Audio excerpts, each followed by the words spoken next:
অর্থ কষ্টে জীবনের অনেকটা সময় কাটিয়েছেন। টিকিট ছাড়াই ট্রেনে চেপে বসা ছিল নিয়মিত ঘটনা।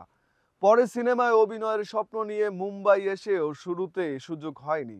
কখনো কখনো সুযোগ মিলতো এক্সট্রা চরিত্রে। পারিশ্রমিক হিসেবে যা মিলতো বেশিরভাগই দিয়ে দিতে হতো কাস্টিং সমন্বয়কারীদের।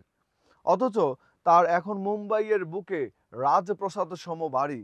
বলছি হিন্দি সিনেমার এই সময়ের অন্যতম শীর্ষ অভিনেতা নওয়াজুদ্দিন সিদ্দিকীর কথা। আজ 19শে মে অভিনেতার জন্মদিন। এই উপলক্ষে জেনে নেওয়া যাক অভিনেতার জীবনের নানা জানা অজানা কথা। উত্তরপ্রদেশের মুজফ্ফরনগরের ছোট্ট একটি শহর বুদানা। সেখান থেকেই অভিনয়ের নেশায় বলিউডে আসেন। কাজের খোঁজে এসে প্রেমে পড়েন মঞ্চ নাটকের। সেই প্রেম তাকে টেনে নিয়ে যায় ভারতের নামকরা নাটকের প্রতিষ্ঠান national school of ড্রামায়। Aamir Khan অভিনীত 1999 সালের সিনেমা সারফরশে ছোট্ট একটা চরিত্রে অভিনয় করেন।